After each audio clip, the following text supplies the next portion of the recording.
The moment Marcus broke the one rule that could start a war, touching an alien princess during a sacred ceremony, he didn't just break protocol. He triggered a death sentence.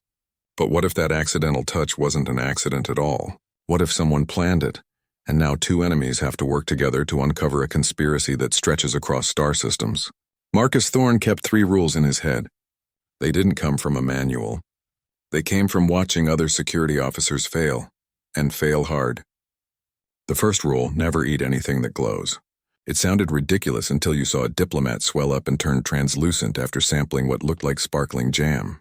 The second, assume the translator is broken. Not just glitchy, fundamentally unreliable. It turned polite greetings into declarations of war more often than anyone wanted to admit. The third rule was the big one, the non-negotiable. Never under any circumstance touch an alien dignitary. Not a hand on the shoulder. Not a steadying arm. Nothing. That one was written in other people's mistakes. Mistakes that ended careers, treaties, and sometimes lives. These weren't guidelines.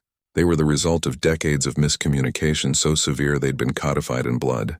Cultural divides out here weren't about liking different food or music. They were legal and biological minefields. A misstep wasn't awkward. It was catastrophic. Marcus repeated those rules like a prayer as he stood at the edge of the Unity Summit's main hall. The air hummed with layered conversations in a dozen languages, none of which sounded entirely natural. He watched delegates from species with too many eyes or not enough limbs navigate a space that felt less like a diplomatic stage and more like a very pretty battlefield. He felt prepared. He'd studied the briefings, memorized the protocols, and wore his professionalism like armor. But preparation only works when the world plays fair. It means nothing when someone designs a trap specifically for you. When Princess Zarelyn of the Ethereal Dominion swayed, just a slight, almost graceful dip in her posture, Marcus didn't think. He acted. Years of training, all those drills about protection and response evaporated. His hand shot out. Fingers brushed the skin of her arm. Just for a second. A gesture that would have been polite, even kind, anywhere human. The contact lasted less than a heartbeat. Skin on skin. No different than steadying a stranger on a crowded transit platform. But here in this room under these lights, it wasn't human. It was a violation. The air in the hall didn't just change. It tightened. The light shifted, taking on a colder, sharper quality. That third rule, the one he'd held so close, stopped being words in his head. It became real. It became his death sentence. And he hadn't even seen it coming. The moment his fingers made contact, the world ignited. Princess Zarelyn's skin wasn't just skin. It lit up like an emergency panel on a failing ship. Patterns of stark, brilliant light flared across her arm and spread rapidly. A silent but undeniable alarm. Her bioluminescence wasn't decorative. It was communication, law and territory marked in living light, and he had just crossed a line he couldn't even see. The reaction wasn't contained to her. The entire amphitheater responded. The crystalline walls, which had been glowing with a soft ceremonial light, began to pulse in a sharp rhythmic beat. It wasn't a gentle throb. It was a staccato alarm, a harmonic signal that would be felt on every ship and in every home connected to the ethereal dominion. This was a species-wide alert, triggered by a single misplaced hand. The hum of the gathering fractured instantly. The layered, melodic murmuring of a dozen alien delegations broke into sharp inhales, dissonant chords of shock, and the low thrum of outrage. The atmosphere of careful reverence curdled into something colder, heavier. Accusation. All eyes fixed on the human and the royal whose light was still broadcasting his violation. Her voice cut through the noise. It was high, clear, and carried an absolute authority that the translator couldn't soften. The device mangled her tone, stripping the nuance and leaving only a distorted metallic fury. Remove your hand, now. It wasn't a request for politeness. It was a sovereign command from a ruler who had been physically violated in the middle of her own sacred ritual. The law had been invoked just by the act itself. The charge was laid out by the High Advocate, a tall, severe figure who seemed to manifest from the disapproving shadows. Predatory contamination. In the legal and cultural framework of the ethereal dominion, an unsolicited touch from a male during a high ritual was not a social error. It was an act of defilement, a contamination of sacred space and person. It implied a predatory intent, a claiming of something that was not offered. Marcus's intent, the human instinct to help, to prevent a fall, was legally and culturally irrelevant. The concept of a good faith mistake was a human luxury. For the ethereals, the act was the crime. The evidence was written in light on the princess's skin and echoed by the walls of the chamber. The sentence, therefore, was absolute. Dawn purification will cleanse the contamination, the High Advocate declared. His voice was calm, procedural, utterly without malice. That made it worse. This wasn't about anger. It was about a legal and spiritual protocol, clean and surgical in its merciless logic. The contamination had to be erased to restore balance. The human dies at dawn and the contamination dies with him. The sentence was an appointment, a time, a place, and a method. Purification wasn't a metaphor for an apology or exile. It was a physical and terminal cleansing. The law required his death to cancel out the violation. Marcus was no longer a security officer. He was a problem to be solved, a stain to be scrubbed away with the morning light. Marcus stood at the silent center of a legal avalanche. His single helpful gesture had been perfectly weaponized against him, stripped of all context and intention, until only the bare, condemning act remained. He could feel the weight of alien stares, a pressure that had nothing to do with atmosphere and everything to do with judgment. He tried to break the tension the only way he knew how. A dry human attempt to diffuse. "I'll take the sensitivity training," he offered. The silence that followed was a physical thing, colder than the void between stars. It swallowed his words without an echo. His joke didn't just fail to land. It evaporated, revealing the sheer unbridgeable gap between their ways of thinking. He might as well have spoken a different language. In a way, he had. The ethereal advocate's response was a clinical lesson in alien jurisprudence. Motivation is irrelevant to contamination. The statement was delivered not with anger, but with the flat certainty of someone reading a technical manual. Good intentions weren't a mitigating factor. They weren't a factor at all. In this legal framework, the action existed in a vacuum. The touch happened. Therefore, the crime was committed. His internal state was a shadow, a human complication that their law simply did not recognize. This was far beyond a cultural misstep, a moment of embarrassment to be smoothed over with apologies. It was a capital crime with interstellar ramifications. The fragile peace across 17 star systems, a delicate tapestry of treaties and trade agreements that had taken decades to weave, now hung by a thread. His reflex, his instinct to protect, had put it all in jeopardy. His own role in the summit inverted in an instant. He was no longer a security liaison, a protector. He was the central liability, the spark. He had gone from the person tasked with preventing a disaster to the person who was about to cause one. The irony was so sharp it was almost physical. The Unity Summit itself was never just a meeting. It was a house of cards, each card representing a century of careful ritual, a delicate protocol, a painfully negotiated point of understanding. It looked imposing, but its stability was an illusion built on absolute precision. Everyone had to play their part perfectly. His touch hadn't just toppled a single card. It was the match held to the base of the entire structure. The resulting flames wouldn't just consume him. They would spread, feeding on decades of distrust and political tension, and they would consume worlds. The scale of it finally crashed down on him. This wasn't about his life anymore. His life was already forfeit. This was about the billions of lives on hundreds of worlds that now hung in the balance of his one, stupid, well-meaning mistake. Dawn was no longer just a time of day, the shift from dark to light. It was a deadline, a ticking clock counting down to a single catastrophic event, his state-sanctioned execution. His death wouldn't be a quiet affair. It would be a political atom bomb, detonating the second the first light hit the crystal spires of the amphitheater. He was a dead man walking. A problem to be purified, a contaminant to be scrubbed from the record, and in this court, under this law, there were no appeals. No higher authority to plead to. The sentence was final. The mechanism was already in motion. Just as the legal machinery ground toward his doom with the weight of a closing airlock, Princess Zerilyn made a move nobody saw coming. Her voice cut through the cold, procedural tone of the High Advocate. It still carried the sharp edge of violation, but now layered over with something else. Not simple anger. A colder, more deliberate force. Calculated authority. I invoke the right of deepest inquiry. The phrase landed in the crystalline chamber like a heavy stone dropped into a perfectly still pool. The silence that followed was different from before. It wasn't the silence of judgment. It was the silence of pure, unadulterated shock. The High Advocate actually paused. His smooth recitation of legal procedure hit a wall. "The right of deepest inquiry," he repeated, his tone shifting from certainty to caution, "has not been invoked in living memory." You could feel the shift in the room. This wasn't on the docket. It wasn't part of the plan. Someone had just introduced a variable the system hadn't accounted for in generations. This was no simple appeal for clemency.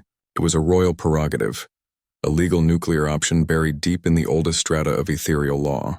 And it had one very specific trigger. Only the violated party could call for it.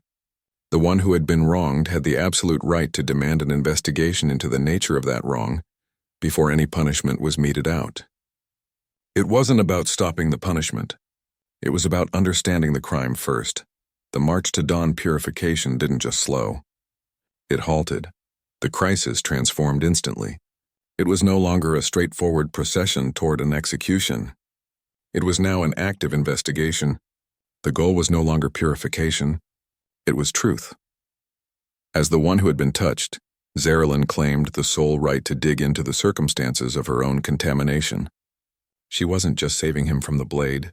In a much more profound and dangerous way, she was binding herself to him. Her next words made that physical.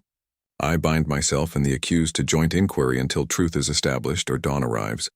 It wasn't a metaphor. The crystalline architecture of the chamber responded to her declaration.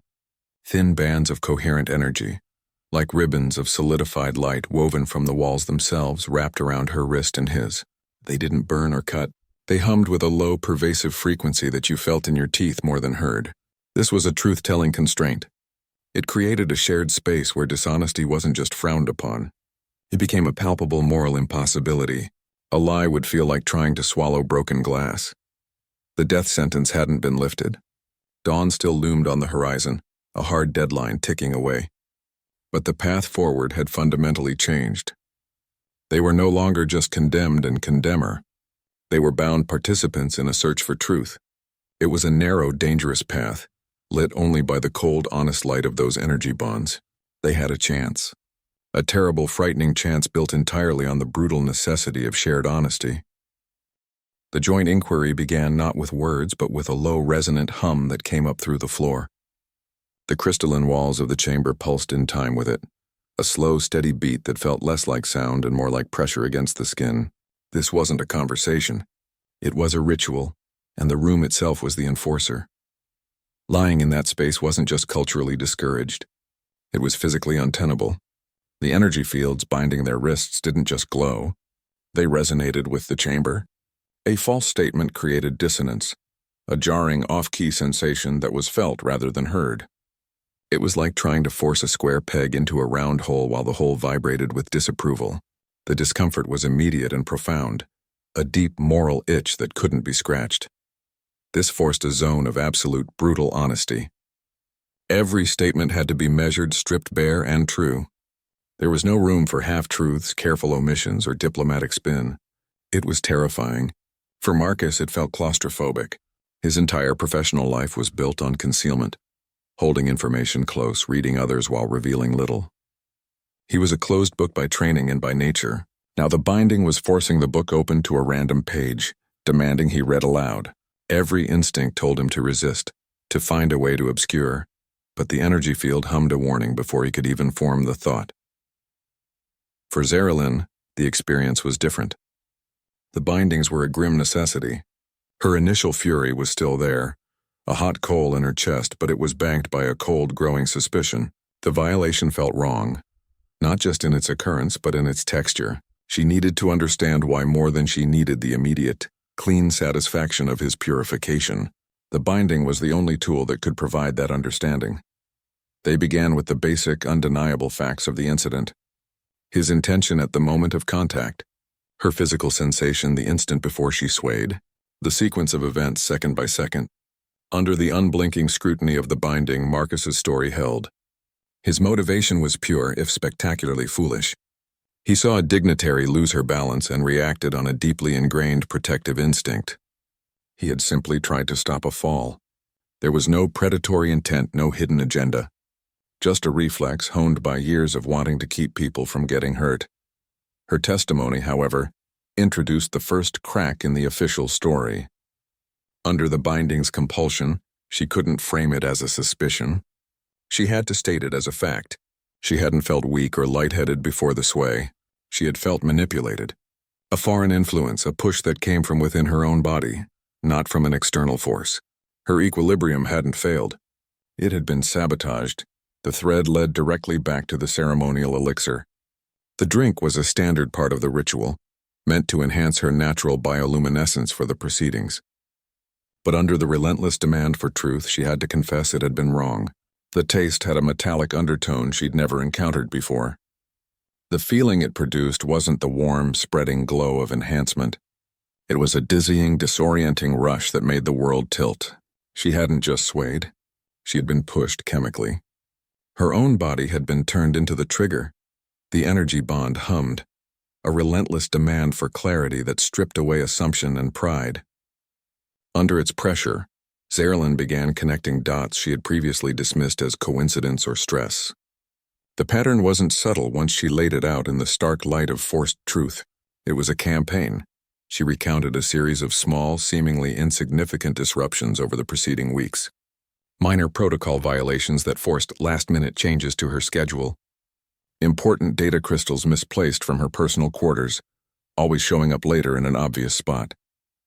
A subtle but persistent social pressure from certain factions within her own court. Comments designed to erode her confidence and make her doubt her command of the situation. It was death by 1,000 paper cuts, each one too small to protest without seeming paranoid, but together forming a clear picture of orchestrated destabilization. This wasn't random chaos. It was a calculated effort to undermine her leadership, to make her appear unstable and unfit for the delicate negotiations of the summit. Someone had been setting the stage for a very specific kind of downfall. They weren't just trying to embarrass her. They were positioning her for a reflexive, automatic reaction from her own people's most severe security protocols. They were building a trap where the walls were made of her own culture's laws. The ceremonial elixir was the final piece, the key that turned the mechanism. The drink was a standard part of the pre-ritual preparation, purportedly designed to gently amplify her natural bioluminescence for the proceedings, to make her glow a little brighter for the gathered dignitaries. It was supposed to be a symbol of openness and strength. But under the binding's uncompromising glare, she had to confess the truth. It had contained something else, a foreign additive, something that didn't belong. It had a faint, almost imperceptible metallic tang beneath the floral notes, and the effect was not a warm, spreading radiance. It was a sudden, dizzying rush, a chemical push that sabotaged her inner ear and made the solid floor feel like shifting sand. Her equilibrium didn't just fail. It was attacked. She hadn't just swayed. She had been pushed. Chemically. Her own body, the very instrument of her sovereignty and communication, had been weaponized against her without her knowledge or consent. This was the trigger. The sabotaged elixir was the guarantee that she would falter at the precise calculated moment, and Marcus was the other half of the equation. His position in the security cordon was no accident. His psychological profile was hardly a secret. It would have been part of the standard interdelegation briefing package. Someone had read that file and seen a predictable response pattern. They knew his core programming. They knew he was a protector. They knew that if he saw a dignitary, especially the key dignitary, lose her balance, he would react. He wouldn't calculate cultural ramifications. He would move to catch her. The seemingly accidental touch, the violation that triggered a death sentence and nearly a war, was no accident at all. It was the centerpiece of a meticulously planned operation. The brilliant, awful core of the plot. They weren't the problem, the criminal, and the victim. They were the targets. A human pawn and an ethereal pawn, maneuvered into a collision that was meant to destroy them both and set the galaxy on fire. A cold dread settled in Marcus's gut, a feeling entirely separate from the fear of execution. This was colder, more personal. It was the horror of seeing your own reflection in the blade meant to kill you. His own nature, the very core of what made him good at his job, had been turned into a vulnerability. Someone had used his best quality against him. Zaerlin voiced the chilling reality, her words precise in the hum of the truth field. Your psychological profile would have been analyzed before your assignment. Someone understood your patterns. It wasn't an accusation. It was a clinical observation, and that made it worse. His file was standard procedure for any interdelegation security posting. It would have noted his high marks in protective response, his tendency toward proactive intervention, his history of commendations for swift action under pressure. They hadn't just seen a security officer. They had seen a predictable set of reactions. He wasn't just a fool who broke a rule. That would have been almost preferable, a simple story of individual failure. He was a predictable component in a machine, a cog that turned exactly as the engineers had designed it. A pawn who had moved across the board precisely as his opponent had calculated. His instinct to protect, the thing he was most proud of, the principle that guided every decision he made as an officer, had been the very flaw the conspirators chose to exploit. They hadn't attacked his weakness. They had weaponized his strength. This wasn't some simple frame-up by a lone, disgruntled official. The scale of it became terrifyingly clear. It was a deep cross-species intelligence operation. It required detailed inside knowledge from both sides. It needed someone who could manipulate ethereal ceremonial preparations and someone with access to human security assignment psych profiles. This was a plot with two parents. On one side, human hardliners, factions that distrusted the ethereal dominion, saw their complex rituals as irrational and their laws as barbaric. They preferred the clear, hard lines of militarized borders to the messy uncertainty of diplomacy. On the other side, ethereal separatists, purists who wanted no part of unity with what they saw as crude, impulsive humans. They believed their culture was too refined, too spiritually advanced, to be contaminated by such a young and violent species. These two extremes, supposedly diametrically opposed, found a perverse common ground in their shared desire for the summit's failure. They didn't want understanding. They wanted war. The crisis they engineered served both their agendas perfectly. For the human supremacists, it provided the perfect rallying cry. See how unreasonable these aliens are? They want to execute a good man for trying to help. It would justify a return to isolation, to building fleets instead of bridges. For the ethereal separatists, it was the ultimate proof of human barbarism. See how they defile our most sacred rituals? They are contaminants, unable to control their base instincts. It would fuel a push to withdraw from all agreements and fortify their own borders. Marcus and Zarelin realized the truth in the same moment, the energy bond humming with the synchronous dread of the revelation. Their true enemy wasn't each other. It was a shadow alliance of extremists hiding within the very governments they were supposed to be representing. The death sentence hanging over them was just the means to an end, the spark. Their dual executions at dawn weren't a conclusion. They were meant to be the opening salvo, the first official battle in a new interstellar war that would benefit the worst people in both their societies. They weren't the criminals. They were the sacrifices on an altar built by fanatics. The investigation, sharpened by the truth-telling bond, stopped pointing outward and started pointing up. The evidence didn't lead to a low-level functionary or a fringe radical. It led to the top. It led to the man who was supposed to be the ultimate arbiter of law and order at the summit, High Advocate Morris. He had overseen every facet of the ceremonial preparations, the seating charts for the delegations, the exact positioning of the security cordon, the sourcing and mixing of the ritual components. Every single element that had just gone catastrophically wrong had passed through his office for final approval. The sabotaged elixir vessel, the specific sightlines that placed Marcus Thorne in the one spot where he would have a clear, unobstructed view of the princess at the exact moment she was meant to falter. It was all too precise, too coordinated to be a series of unlucky breaks. Then Zarelin, using her deep knowledge of the court's data architecture and her royal access codes, began decrypting layers of secure communications. She didn't find random chatter. She found a financial trail, covert, untraceable payments flowing from shell accounts linked to ethereal separatist factions directly to human extremist cells. The money wasn't for weapons or ships. It was for information and influence. On the human side, the recipients were clear, so-called colonial advocate factions, groups that argued for a return to human isolation and militarization. Their public stance was all about sovereignty and safety, but the decrypted messages showed a different goal. One message laid it out in chillingly simple terms: trigger cultural incident. Another discussed the desired outcome with cold calculation: Human contamination provokes justified ethereal response. Mutual devastation creates opportunity for leadership change. They weren't just hoping for a misunderstanding. They were funding and guiding the creation of a specific, catastrophic event. Morris wasn't some rogue fanatic acting alone. That would have been simpler. He was something far more dangerous, a node, a connection point.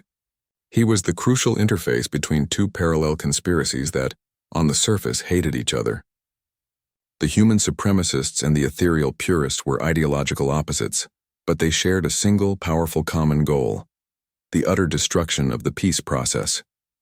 They fed each other. The humans provided the predictable pawn. The ethereals provided the flawless legal trap.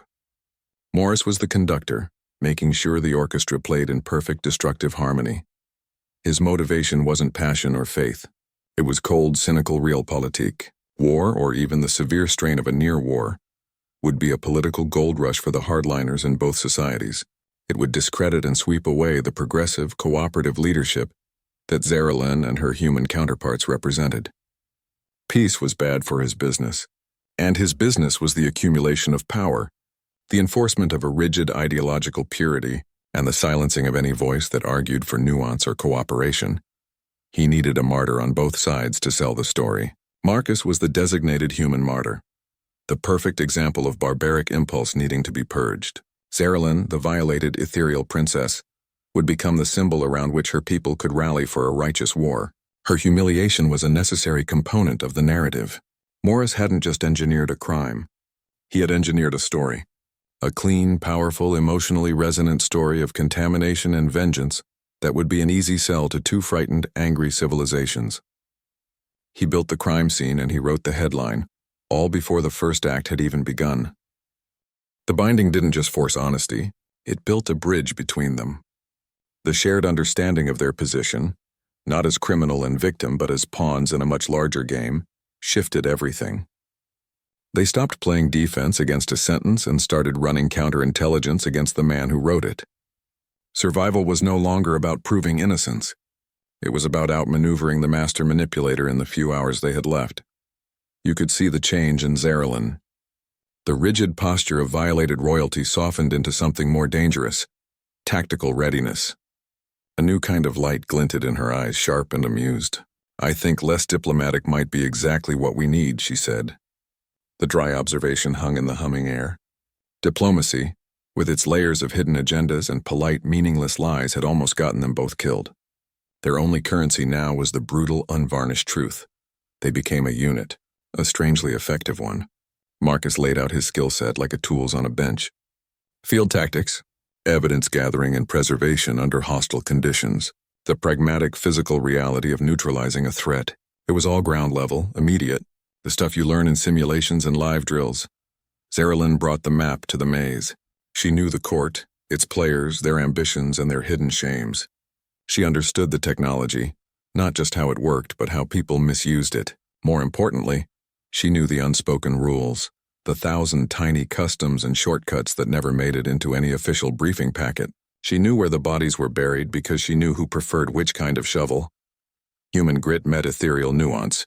It shouldn't have worked. But it did. He'd identify a security gap. She'd know which official was bribable to leave it open. She'd decrypt a financial trail.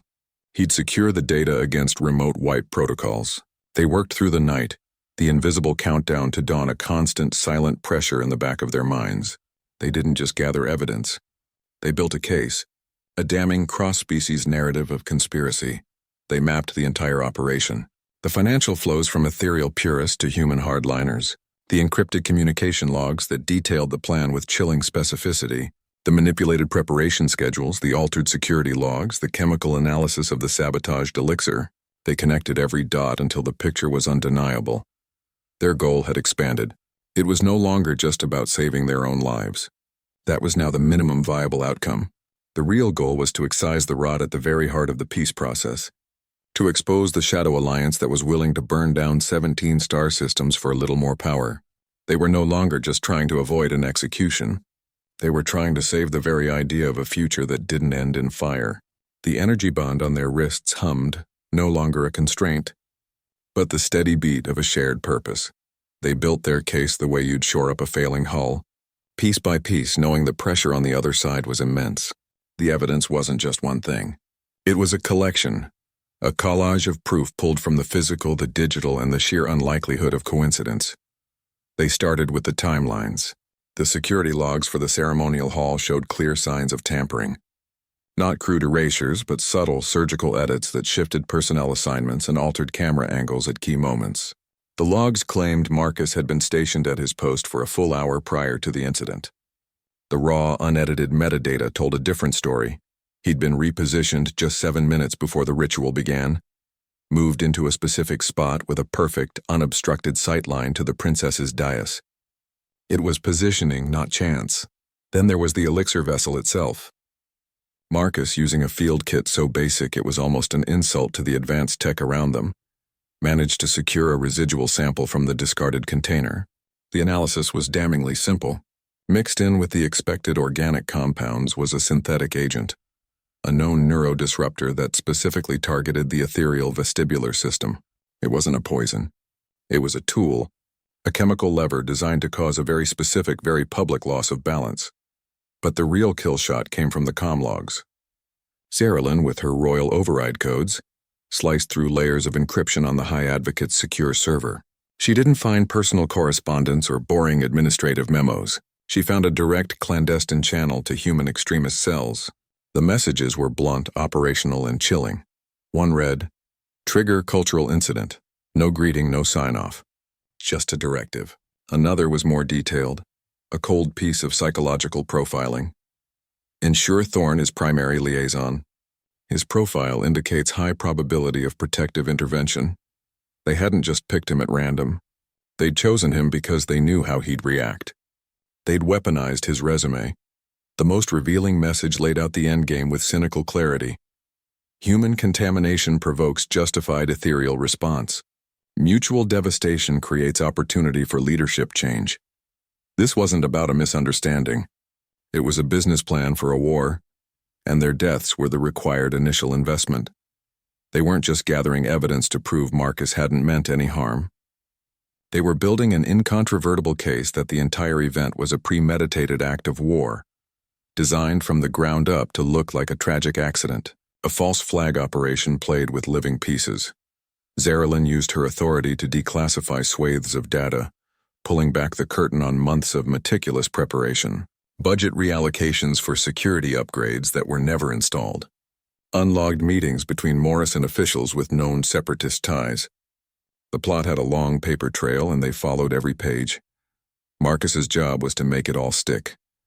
He created multiple copies of everything, hiding data crystals in ventilation shafts, syncing encrypted packets to remote servers, and ensuring that even if they were caught, the evidence would survive. Deleting it all would be impossible. They stopped thinking like defendants waiting for a verdict. They started preparing like prosecutors walking into the biggest courtroom of their lives. The dawn assembly wouldn't be about their plea for mercy. It would be their opening statement. And they had the proof to back it up. Dawnlight hit the crystal spires of the amphitheater, turning them from soft glow to hard glare. The chamber filled again, but the air had changed. The gentle hum of ceremony was gone, replaced by a tense, watchful silence. This wasn't a ritual anymore. It was a tribunal, and everyone felt the shift. Marcus and Zarelyn stood together at the center of the floor. The energy bonds were still wrapped around their wrists, humming that low, insistent note. But they didn't stand as accuser and accused anymore. They stood as joint witnesses, a team. It was a small change in posture, but in that room it spoke volumes. High Advocate Morris took his place on the elevated bench. His demeanor was still cool, controlled. He looked like a man about to oversee a straightforward, if regrettable, bit of legal housekeeping. An execution.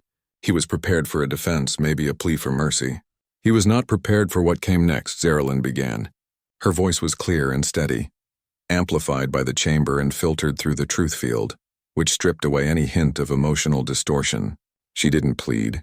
She presented. She laid out the pattern of sabotage against her, a methodical catalog of small disruptions and psychological pressures designed to make her unstable. She spoke of the misplaced items, the subtle rumors, the engineered sense of isolation. It was the slow, careful groundwork of a plot. Then she presented the elixir vessel. She held it up, a delicate crystal cup that now looked like a piece of evidence in a criminal trial. She cited the chemical analysis Marcus had run. She named the synthetic neurodisruptor agent by its clinical designation and explained its effect on her species' equilibrium. She hadn't felt weak. She had been poisoned. The drink meant to honor her had been turned into a weapon to make her falter. Marcus followed. His delivery was different, flatter, more technical, the report of a security professional. He displayed the corrupted security logs on the main holographic display. He pointed to the timestamps, the altered personnel assignments. He showed how his position had been changed at the last minute, placing him in the one spot with a perfect line of sight to her, precisely at the moment she was meant to stumble. His reaction wasn't a reflex. It was a predicted response. He was moved into place like a piece on a game board. Together, they displayed the decrypted communications. The messages appeared in the air between them, stark and undeniable. The transfer records showing payments from ethereal accounts to human extremist cells. The cold, operational directives, trigger cultural incident. The chillingly accurate prediction, Thorne's profile indicates high probability of protective intervention. They showed the final message, the one that laid out the entire cynical endgame of mutual devastation and political opportunity. The mood in the assembly didn't just shift, it inverted. The outrage toward Marcus dissolved, replaced by a deeper, more strategic reckoning. They were no longer witnessing a crime of passion or a cultural misstep. They were witnessing the confession of a plot. They were seeing the blueprint for their own manipulation. Morris's calm facade began to crack. A tightness appeared around his eyes. A slight tick in his jaw. He was watching his own system, the very architecture of truth and law he was meant to embody, used perfectly against him. The evidence was physical, digital, and testimonial, all woven together under the uncompromising light of the truth field. It was undeniable. It showed a deliberate, meticulous manipulation designed to force an unavoidable cultural violation. The trap had been built, baited, and sprung, and now everyone could see the architect. Cornered by the damning evidence of his own conspiracy, High Advocate Morris finally dropped the act. The mask of the calm, impartial jurist shattered. The advocate became an assassin. He ripped open his ceremonial robes to reveal not just the traditional garb beneath, but a shimmering personal energy shield. The light bent and warped around his torso, a clear violation of the Assembly's most sacred rule of nonviolence. In his other hand, he produced a compact energy sidearm, a weapon whose very presence in the chamber was an unforgivable crime. He activated the shield fully. It wasn't just a shimmer now. It was a visible barrier, a hemisphere of distorted air that hummed in dissonant counterpoint to the chamber's truth-telling field. It was a blatant act of defiance. "You think evidence matters?" he snarled, his voice losing all its measured legal tone, stripped down to raw, furious ambition. "Power is the only truth!" He didn't level the weapon at Marcus, the man who had exposed him. That would have been too direct, too personal. He aimed it at Zerilyn. It was the coldest, most logical move. She was the primary witness, the royal whose testimony carried the most weight, the one who had the knowledge to decrypt his secrets and the authority to be believed. Eliminating her was his last desperate play.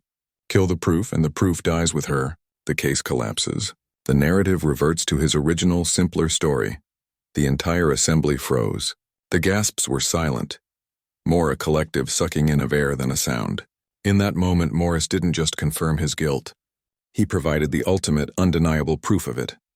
His attempt to murder the primary witness in front of everyone was a confession more powerful than any decrypted message or chemical analysis. This was the truth happening right in front of them. Marcus moved. It wasn't the panicked, instinctual lunge from before. This was different. His security training, the very thing that had been used to trap him, clicked back into place with cold, professional clarity. It was his greatest asset now. He didn't charge. He assessed. His eyes tracked the field around Morris. Personal shields were powerful, but they weren't magic. They had a frequency, a resonant harmonic. Every piece of technology, no matter how advanced, has a flaw. You just have to find the right frequency to break it. Zerilyn didn't flinch or scream. She stood her ground, her own knowledge as deep as Morris's coming to the fore. She understood the technology, the architecture of the room they were in on a fundamental level. She saw the shield, recognized its model, and knew its weakness. Her knowledge of ethereal systems was his equal. "The crystalline chamber," she shouted to Marcus, her voice cutting through the hum of the shield. "It can disrupt the harmonic resonance of personal shields. Target the central pillar." It was a perfect, seamless moment of interspecies cooperation. She provided the crucial intelligence, the key piece of data he could never have known. He provided the action, the practical application of force. She was the strategy. He was the tactic. Without a word of debate or a second of hesitation, Marcus shifted his aim. He didn't fire at Morris. He fired his standard-issue sidearm at the great central pillar of crystalline that formed the heart of the chamber's architecture. The shot wasn't meant to destroy. It was meant to activate. The crystal pillar absorbed the energy and began to resonate, emitting a deep, subsonic hum that vibrated through the floor and into the bones of everyone present. It was a sound felt more than heard, a fundamental note that the chamber was designed to amplify. The harmonic pulse washed over Morris's personal shield. For a second, the field flared bright, struggling to compensate. Then it flickered, distorted wildly like a corrupted visual feed, and died completely. The shimmering barrier vanished, leaving him exposed and vulnerable. A criminal caught in the act of attempted murder, his own technological advantage nullified by a deeper understanding of the room he had tried to control. Marcus didn't question her. There was no hesitation, no moment of doubt. The trust between them wasn't built on sentiment. It was wired into his nervous system after a night spent in the unforgiving light of shared truth. He knew her insight was his best weapon. He fired his standard-issue sidearm, but he didn't aim at Morris. That would have been useless against the shield. He aimed at the great central pillar of crystalline that supported the entire amphitheater. The shot wasn't an act of destruction. It was an act of activation. The energy pulse from his weapon wasn't designed to shatter the crystal. It was a specific frequency, a key fitting a lock. The pillar absorbed the hit and began to resonate, emitting a deep subsonic hum that vibrated through the floor plates and up into the bones of everyone standing there. It was a sound you felt in your teeth, a fundamental note that the chamber's entire architecture was designed to amplify and focus. The air itself seemed to thicken with the vibration. The wave of resonant energy washed over Morris. His personal shield flared for a split second, a brilliant corona of light trying to compensate for the overwhelming harmonic disruption. But the shield's delicate energy matrix was tuned to deflect projectile and energy weapon fire, not to withstand a sympathetic vibration from the very structure it was inside. The field flickered wildly like a bad comms signal, distorted into a screeching visual static, and then died completely. The shimmering barrier winked out of existence, leaving him exposed. His weapon hand wavered. The confidence that had fueled his desperate play evaporated, replaced by the sudden cold realization of his vulnerability. For one long second, he was just a man in ornate robes holding an illegal weapon, caught in the act of attempting to murder a royal witness in front of the entire assembly. The criminal revealed by his own violent overreach. Marcus didn't hesitate. He didn't charge or yell. In a single, smooth motion born of endless drills, he drew his own sidearm. The move was so practiced it looked casual, the competence of someone who had run this scenario 100 times in training and was now just performing the final step. He leveled it at Morris, his stance solid, his aim unwavering. He didn't need to fire. The threat was clear, professional, and absolute. The message was received. Security teams from both human and ethereal contingents who had been frozen in shock now moved in, surrounding the High Advocate. His guilt was no longer a matter of debated evidence or decrypted messages. It was confirmed by the one act that couldn't be argued with, his own violent public attempt to silence the truth. The fight was over before it could truly begin. The stunned silence of the chamber was broken by Marcus's voice, dry and flat, cutting through the tension. That is what we call confession through attempted murder. The observation landed with the dull thud of finality. It wasn't a boast. It was a simple, clinical statement of fact from a security professional who had just seen a hypothesis proven correct in the messiest way possible. The conspiracy wasn't broken by a brilliant legal argument or a passionate plea. It was shattered by a flawless, split-second display of combined human and ethereal strength. He provided the action, the practical application of force. She provided the crucial intelligence, the key piece of data he could never have known. It was the perfect tactical combination, a move that neither could have made alone. They fought not as two separate species with different rules, but as a single unit, and that was what finally broke their enemy. The dawn assembly concluded not with a death, but with an arrest. High Advocate Morris was taken from the chamber not by his own guards, but by a joint security team, a mix of human and ethereal officers working in a careful, coordinated silence. The visual was more powerful than any speech. The conspiracy, once exposed to the light, unraveled with startling speed. Cells on both sides, the human hardliners and ethereal separatists, were identified, their funding sources cut, and their operations dismantled in a series of swift, quiet operations that stretched across star systems. The House of Cards hadn't just collapsed. It had been systematically disassembled card by card. The fragile piece wasn't just saved. It was put through a stress test and came out stronger. The entire exercise in sabotage, the attempt to destroy trust through a perfectly orchestrated lie, had instead revealed trust's raw, practical power. Marcus and Zarelin had demonstrated something entirely new. It wasn't human-style diplomacy, full of veiled threats and polite fictions. It wasn't ethereal law, rigid and absolute in its judgments. It was something in between. It was interspecies cooperation, built not on ceremony but on the urgent, messy need to survive a common threat. Honesty, forced upon them by the truth-telling bonds and the threat of execution, had done more to build a real foundation for peace than a decade of careful, cautious negotiation behind closed doors. All those summits and treaties had been built on a framework of what wasn't said. Their partnership was built on everything that had to be said. Their bond, which began as a cold ceremonial constraint, became a genuine connection. A partnership forged in the shared risk of a death sentence and proven through actions, not words. It was loyalty that had been tested under the highest possible pressure and hadn't broken. 6 months later, they stood together again in the same crystalline amphitheater. The light was the same, but the atmosphere was entirely different. They weren't there to be condemned. They were there to present. They unveiled a new set of cooperative security protocols, a direct response to the failures Morris had exploited. The new rules were designed by the two people who understood the weaknesses best, blending human field experience with ethereal cultural nuance. They were designed to be transparent, to have checks and balances that cross species lines, to prevent any single point of failure from ever being manipulated so completely again. Their story didn't just become a case file. It became a legend.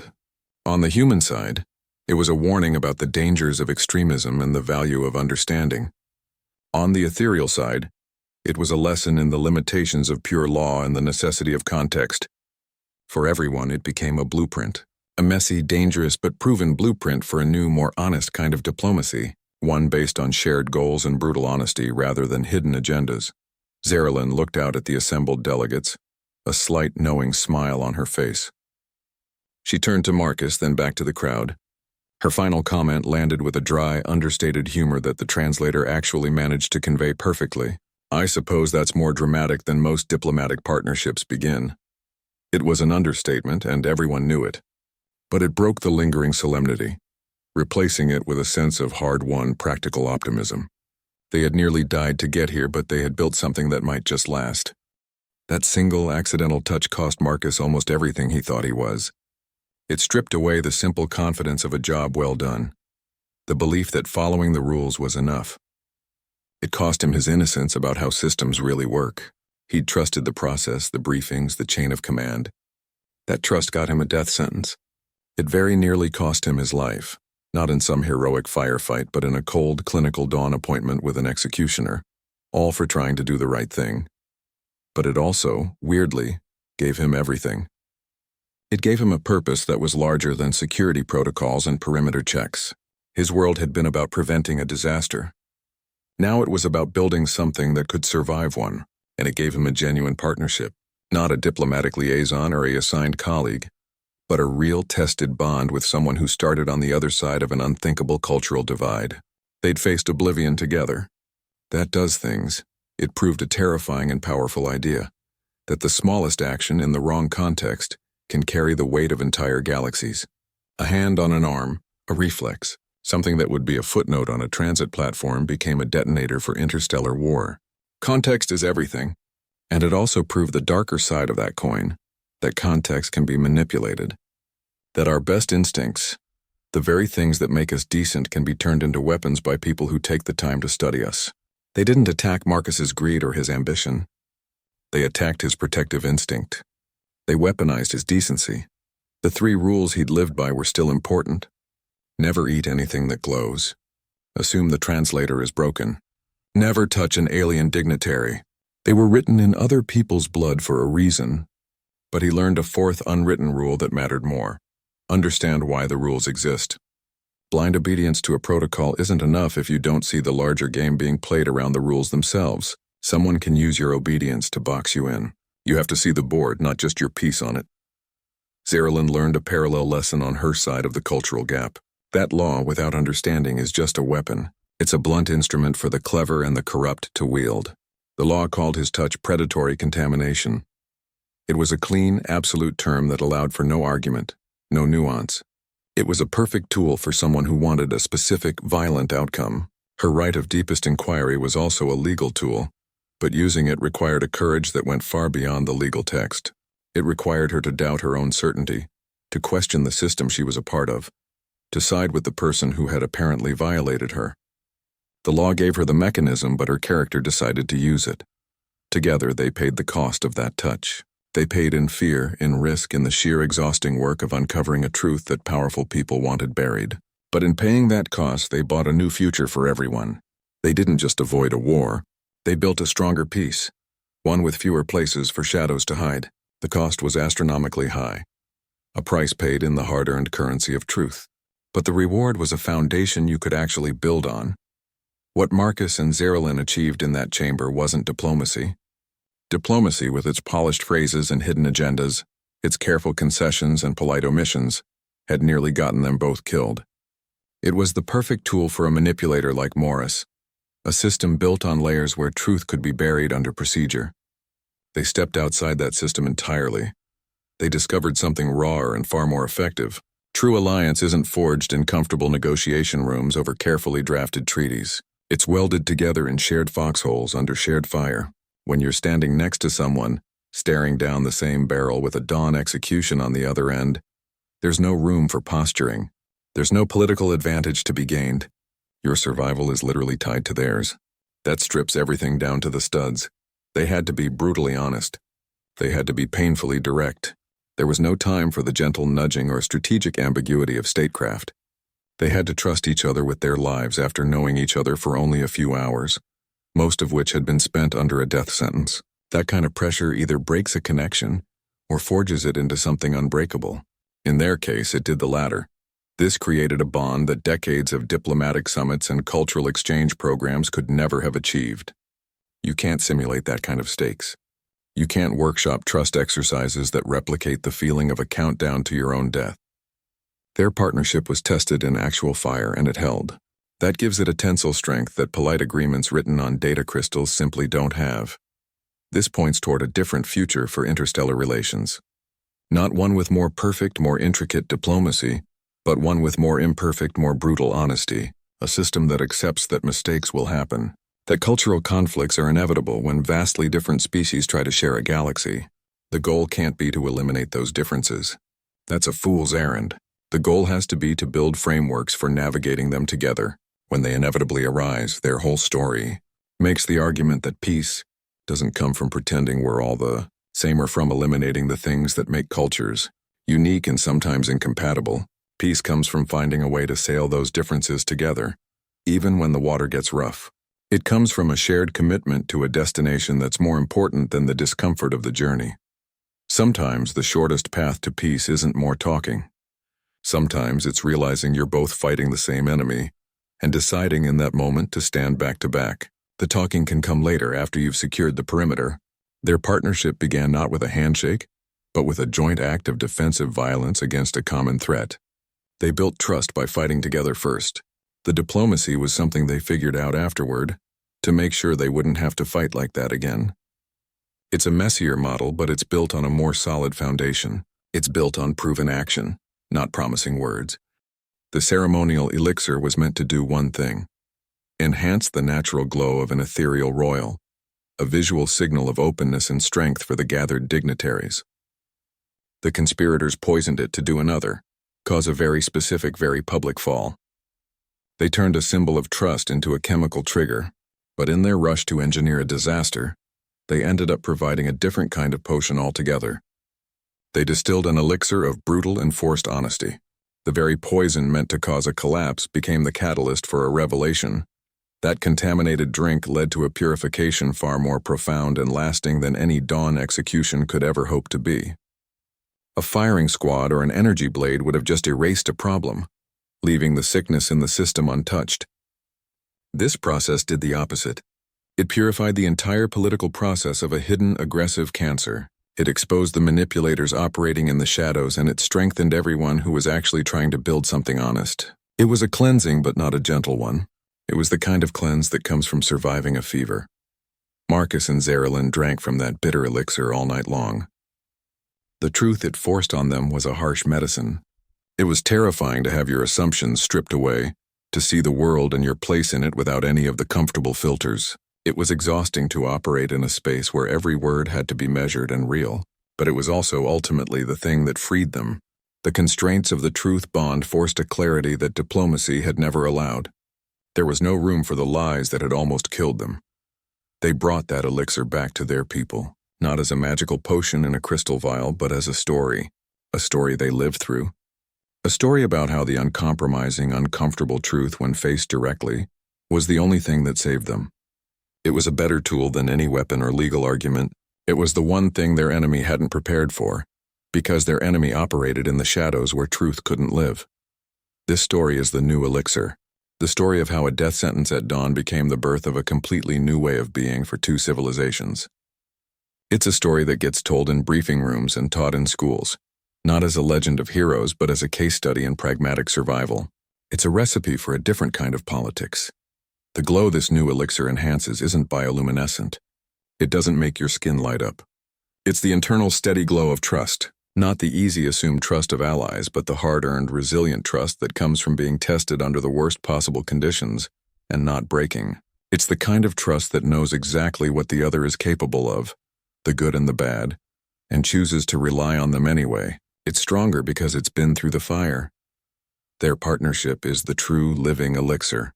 It's the walking, talking proof that the most different beings, from cultures that seem fundamentally opposed, can find a common cause if they're forced to be honest about what they're really facing. It proves that the common cause is usually the person standing next to you, not the abstract ideal you're supposed to be fighting for. And it makes the point that sometimes, the cost of touching someone, of making that forbidden connection, is everything. It can cost you your job, your worldview, and very nearly your life. But the reward for truly reaching them, for making a connection that goes past the rules and into a real understanding, that reward can be worth the price. It can change the fate of more than just two people. It can change the map of the galaxy. The poison was in the cup, but the antidote was in the connection it accidentally forced them to make. Their story proves the smallest connection can shift galactic history. It wasn't grand speeches or treaties that averted war, but a misguided instinct to help. True peace isn't found in perfect laws or flawless protocol, but in the messy choice of honesty. Even when survival demands silence, sometimes averting a war means breaking the one rule that matters. Sometimes it means reaching out to touch the one person you're forbidden to touch, trusting that the connection might just be worth the cost.